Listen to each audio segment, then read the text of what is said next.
각 분야 전문의와 함께하는 데일리 건강, 오늘은 외과 전문의 이관철 선생님과 함께합니다. 어서 오세요. 네, 안녕하세요.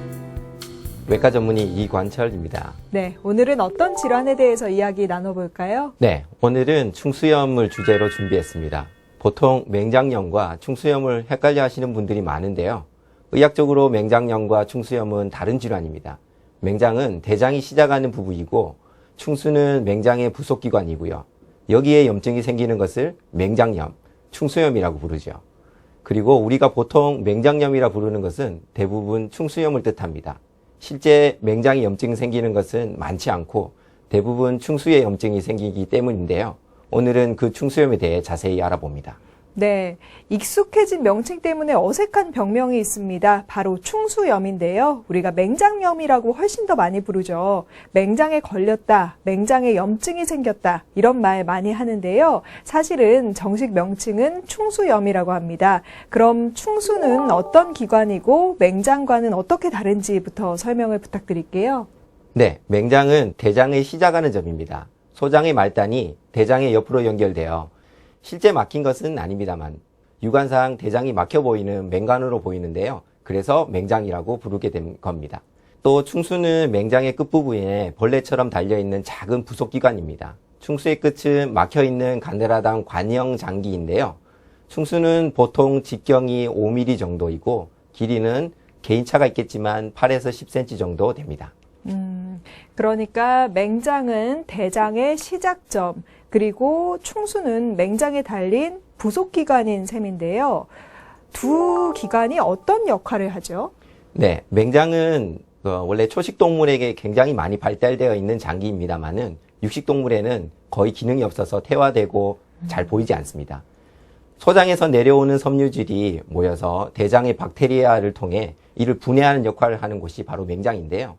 또 충수는 정확한 기능이 아직까지 밝혀진 건 없으나 유익한 장내 박테리아를 저장하는 장소, 곧 대장의 면역 기능을 담당하는 것으로 알려져 있습니다. 네, 충수염은 비교적 많이 발생하는 병으로 알려져 있습니다. 우리가 주변에서도 충수염에 걸렸다는 이야기를 종종 듣곤 하는데요. 실제로 발생 빈도는 어떻게 되나요?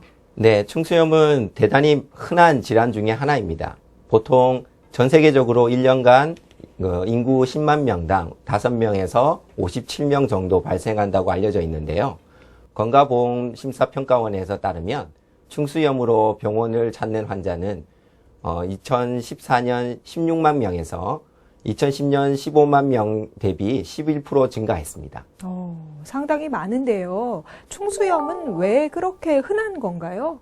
네, 충수는 한쪽이 막혀 있는 관형 장기인데요. 대장과 연결되는 부위가 좁고 쉽게 막힐 수 있습니다. 그래서 아직 정확한 발생 기전에 대해서 밝혀지지는 않았습니다. 시기는 상관이 있을까 싶은데 보통 어느 시기에 많이 발생하나요? 20, 30대 젊은 세대도 많이 걸리죠? 네, 충수염은 남녀노소 모두 발생할 수 있고요. 오히려 젊은 층에서 많이 발생합니다. 호발하는 평균 연령이 20, 30대입니다. 10대가 23%로 가장 높은 비율을 보이고 있고요. 30대 18%, 20대 17%, 40대 14% 순서인데요. 젊은 층의 발생 이유가 높은 이유는 아직까지 의학적으로 정확하게 알려지진 않았습니다. 네, 충수염은 갑자기 배가 아프다, 급하게 수술을 해야 한다, 이런 생각이 있습니다. 혹시 충수염도 만성이 있나요? 아니면 급성으로만 오는 건가요? 네, 거의 대부분 급성으로 발생하게 되는데요. 간혹 만성으로 오는 경우도 있으나 대부분 급성으로 옵니다. 네, 발생 원인도 살펴볼게요. 맹장 끝에 붙어있는 충수에 왜 염증이 생기는지 궁금한데요. 정확하게 밝혀진 건 없지만 지금까지 알려진 내용을 좀 알려주세요. 네, 충수는 구조상 맹장과 연결되는 부위에 우리가 막혀서 생기는 질환인데요. 충수는 끝이 막혀있는 주머니 형태이기 때문에 충수의 입구가 막히게 되면 그 내용물이 갇혀져서 나오지 못하고 염증이 발생하게 됩니다. 입구가 막히는 원인은 분변석, 즉 변-찌꺼기, 이물질이나 기생충 등이 막는 경우 혹은 충수와 맹장 연결 부위에 림프 조직이 비대하여 발생하게 됩니다. 그러나 아직 정확한 원인과 기전은 밝혀지지 않았습니다. 네.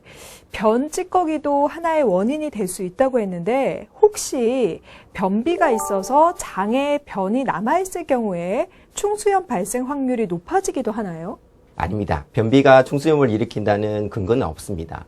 실제로 우리가 수술해 보면 충수의 입구 부분이 분변석으로 막혀서 이제 염증이 생기는 경우가 많이 있는데요. 그걸 환자분한테 말씀드리면 변 찌꺼기가 남아 있으니까 변비 때문이라고 생각하시는데 의학적으로 연구된 결과에서는 변비가 충수염을 일으킨다는 과학적 근거는 없습니다. 변비와 충수염은 관계가 없다고 합니다.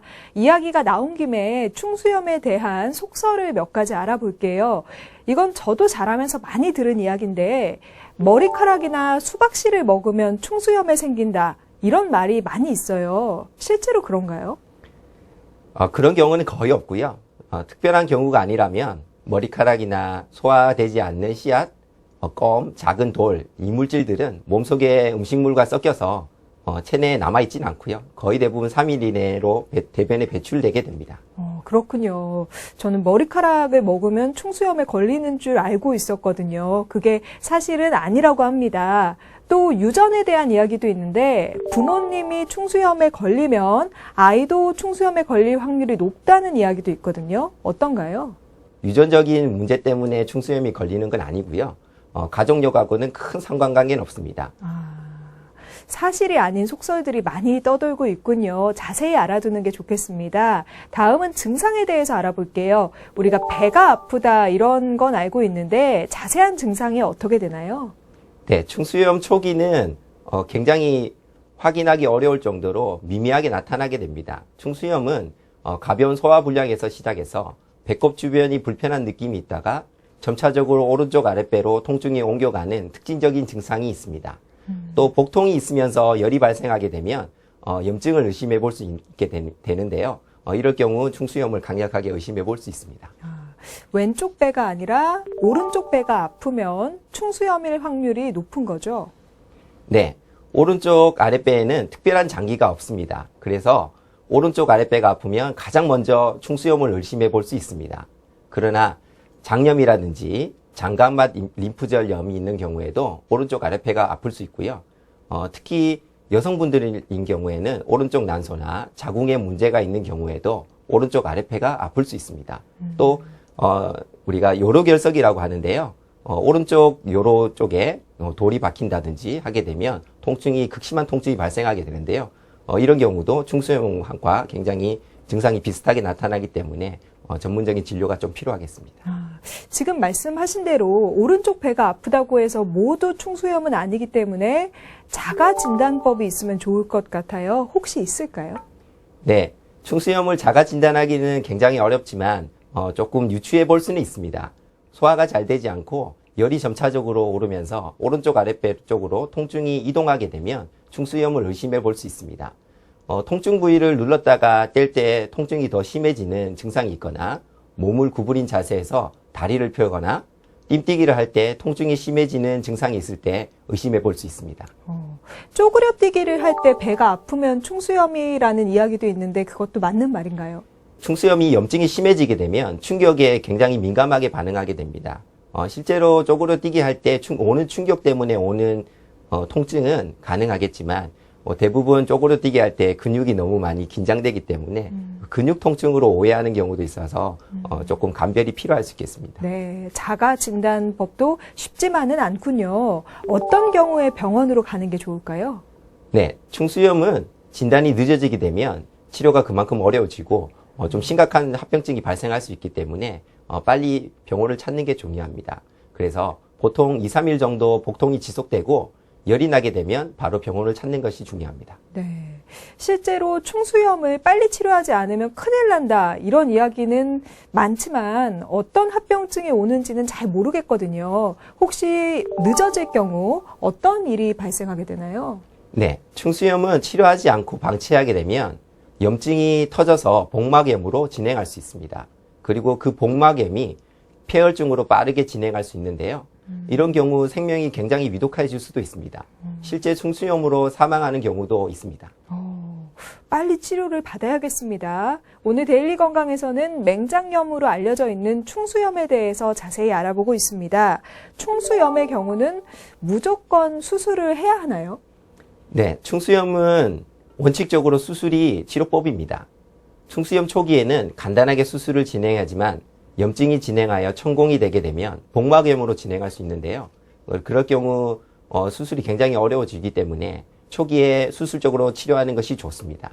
간혹 천공으로 인한 복막 내 농양이 심한 경우 바로 수술적 치료를 진행할 시 장절제술까지 수술이 확장될 가능성이 있거나 당장 수술을 받을 상태가 아니라고 한다면 배액관을 삽입하고 항생제 치료를 병행하여 몇 주 뒤에 수술로 충수를 제거하는 방법도 있습니다.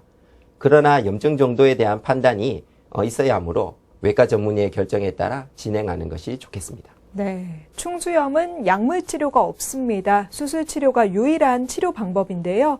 그럼 수술 진행 과정에 대해서도 알려주세요. 네, 충수염의 치료는 염증이 발생한 충수를 절제하여 제거하는 것입니다. 과거에는 오른쪽 아랫배를 5cm 정도 절개를 하고 진행하는 개복 수술을 주로 이루었는데요. 현재는 복강경 수술이 발전해서 거의 대부분 복강경 수술로 진행됩니다. 복강경 수술은 몸에 3개에서 4개 정도 구멍을 뚫고 복강경 카메라를 통해 영상을 보면서 수술을 진행하는 것입니다.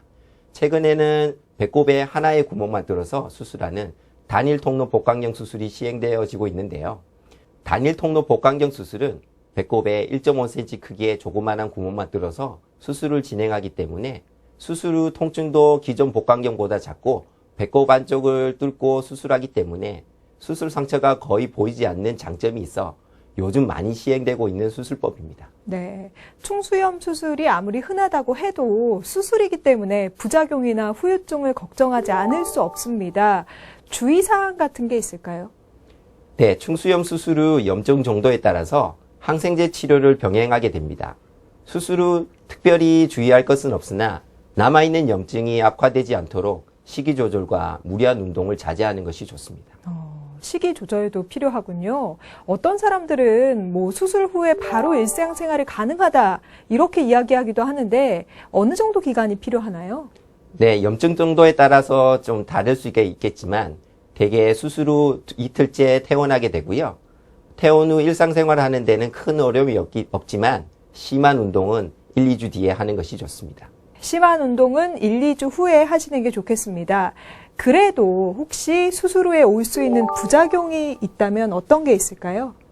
네, 충수염 수술은 복강 내 염증을 수술하는 거기 때문에 수술 후 상처 감염의 합병증이 있을 수 있습니다. 절제된 염증 조직을 꺼낼 때 수술 상처에 감염이 되어 발생하게 되는데요. 대부분 단순 소독으로 치료가 되지만 가끔 염증이 진행되어 회복 후 수술창 탈장이 발생할 수도 있습니다. 수술을 하면 충수가 완전히 제거가 되는 거기 때문에 재발의 위험성은 없지 않나요? 네, 충수를 완전히 절제할 경우 충수가 없기 때문에 원칙적으로는 재발할 일이 없겠습니다. 그러나 충수를 완전히 절제하지 못하는 상황에서 남겨둔 충수에서 염증이 발생할 수는 있습니다. 충수를 완전히 제거하지 못하는 경우는 어떤 상황인가요? 네, 흔한 경우는 아니고요. 염증이 심하거나 대장의 연결 부분이 정확하게 구분이 되지 않는 경우에는 어쩔 수 없이 염증 부위만 절제를 하고 남겨두는 경우가 간혹 있습니다. 그리고 아마 많은 분들이 이 점을 궁금해 하실 거예요. 아무리 충수가 그 기능이 밝혀진 게 없다고 해도 우리 몸에 있는 기관 중에 하나인데 절제를 해도 될까? 좀 찝찝한 생각이 들 수도 있거든요. 어떤가요? 네, 많은 분들이 이런 질문을 하시는데요. 충수의 기능에 대해서는 아직까지 정확하게 알려진 것은 없습니다. 그러나 충수를 절제할지라도 생활하는 데는 큰 지장은 없고 소화하는 데도 큰 문제는 없습니다. 아직까지는 밝혀진 바가 없고 생활하는 데는 무리가 없다고 합니다. 혹시 충수뿐만 아니라 맹장까지 절제하는 경우도 있나요? 네, 아주 드문 경우긴 하지만 충수와 맹장에 연결되는 부위가 염증으로 인해서 천공 또 구멍이 나게 되면 주변 조직이 염증으로 인해서 굉장히 부종이 심하게 됩니다. 이럴 경우 우리가 봉합하는 데 어려움이 있기 때문에 맹장과 함께 절제하는 경우가 있습니다. 또 드물게 종양이 의심되는 경우에는 그 부위를 조금 더 광범위하게 절제하기 때문에 장을 일부분 절제하는 경우가 있습니다. 네. 충수염은 아직까지 원인이 확실히 밝혀진 건 아니지만 혹시 예방할 수 있는 방법이 있을까요? 네, 아직까지 충수염을 예방할 수 있는 방법은 없습니다. 단지 올바른 장 건강을 위해서 생활을 개선하거나 식이 조절이 약간의 도움을 줄 수 있을 거라 생각합니다. 네, 많은 분들이 충수염을 급체나 장염으로 오인할 수도 있습니다. 그렇게 치료 시기를 놓치면 합병증이 올 수도 있기 때문에 주의를 하셔야겠습니다. 오늘 데일리 건강은 여기서 마칩니다. 도움 말씀 주신 이관철 선생님 고맙습니다. 네, 감사합니다.